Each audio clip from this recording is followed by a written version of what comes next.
Well, with their win in Super Bowl 44, the Saints inspired the entire city of New Orleans. It also sparked a month-long celebration that was described as the greatest Bourbon Street party in French Quarter history. And let me tell you, they've had just a few parties there.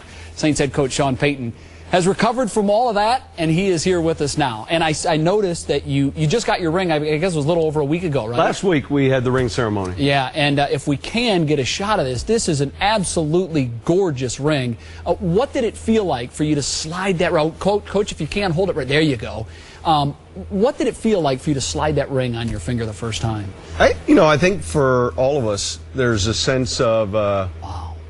There's that sense of accomplishment because it really symbolizes the journey and us from beginning to end winning a Super Bowl, and you understand how difficult that is, and you understand what goes into that process. Yeah.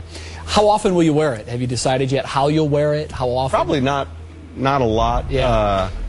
Occasionally I guess when we dress up, but for now, coming up here, I had to put it on. Well, we're glad you did. We're glad you did. Now, on the ring was the motto from last season, which was nice. It was "Be special, finish, and smell greatness." Is that right? Yeah, there were a few people that spoke to our players, and there were just a few unique things that were special to this team, and those were all put on the inset or the inside of the ring. Yeah.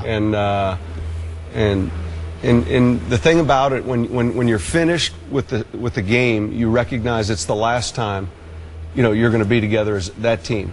Yeah. And now we're looking forward to 2010. And that is, as you know, historically, it's been so difficult, probably more so in football, particularly now, to repeat than any other sport. And you know all about the hangover and the fact that so many former winners don't get back to the game. How have you decided that you're going to go about the task of keeping everybody motivated and focused on doing it again? Well, I think number one, we've tried to pay close attention to the history and what teams have done and what teams have had success. But most importantly, our schedule we backed up. We understand that we've got a veteran team. We also feel like we've got a very good locker room. So I think knowing the work that went into last year, that you don't really pick up from where you left off. You start all over again. Yeah. And you embrace that part of it. And I think that's the thing. That's the challenge if you really truly want to separate yourselves. And I believe that we're good enough to do that. I'm guessing that you have studied extensively the teams that failed in their efforts to come back and repeat.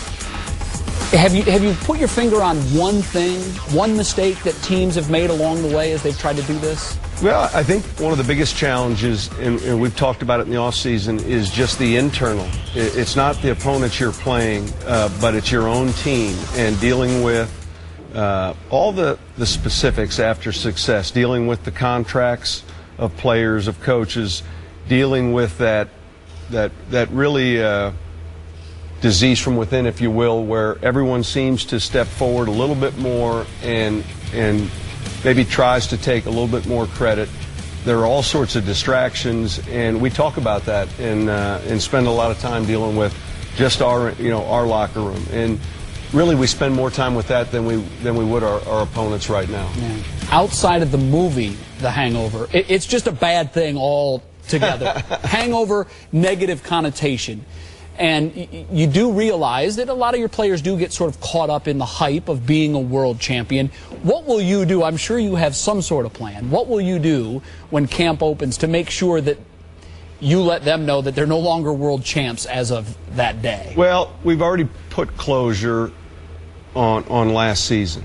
And I think the best way is to really put a challenge out there. And we've talked about our team trying to separate themselves from others that have had success, and not just with one Super Bowl, but a period of time. Mm-hmm. And we feel like that's our time right now. So I think the challenge, the athletes today, really want that and really want to challenge, something to embrace, and I think our players certainly are no different. Well, I don't know if you've heard yet, this isn't the only title you won last year. ESPN, the magazine, it does a deal where they rank all the pro sports teams in the major sports divisions, and they came up with, as the ultimate team standings, they came up with the Saints last year as being the ultimate team in terms of fan entertainment, bang for the buck, that kind of thing. What's your thoughts on the Saints being that sort of ultimate team, particularly when you consider it wasn't that long ago when they weren't that team? Well, I think for all of us with the organization, I think what we're most proud of is, you know, we were almost like an upstart company 4 years ago. After Katrina, so much had gone on. The team had relocated. It had to come back. And for the better part of 4 years, we were starting anew. And really, that gave me an opportunity to put it in this book. The 4 years that we spent building a program, the 4 years we spent preparing for what was Super Bowl 44. And so when the organization is rewarded with an honor like that, it's fantastic. You know, it came the week after the ring, and really everyone in the building should take pride in that. Yeah, well, it's been a long journey for the Saints, and it culminated with the Super Bowl win. And to know that you're back to reality as you look at the schedule upcoming, you know that it's going to be an interesting week to start the season. We don't know what Brett Favre will do, whether or not he'll be there or not, but we do know the Vikings will be down there to play you guys in a highly anticipated game. What are your thoughts on the Minnesota Vikings with Brett Favre opposed to without Brett Favre?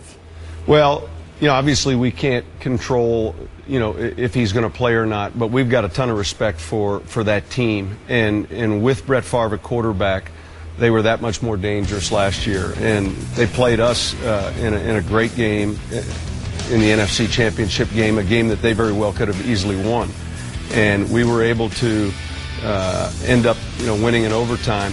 But Brett just brings, you know, that moxie to the position, that confidence to the players around him, and there's that hope that they're in every game. Yeah. And what was amazing, what he accomplished last year at his age was like, you know, when Nicklaus won the Masters. And, yeah. You know, it just was, at his position, it's unbelievable.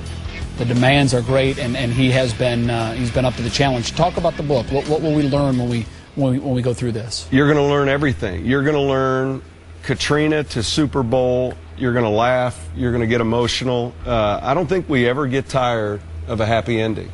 And this deals with much more than X's and O's of football. It's a story that really began long before I ever arrived in New Orleans, but really culminated in the last 4 years. And, you know, I think if there ever was a home team, it would be us.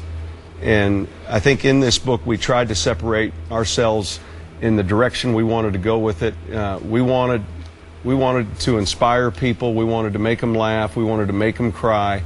And I think that we've been able to do that. So I was very hesitant in the beginning of jumping into a project like this, but very happy after we finished, and it comes out tomorrow. All right, very good. And you can pick it up at bookstores and online. And we thank you for coming in, Coach.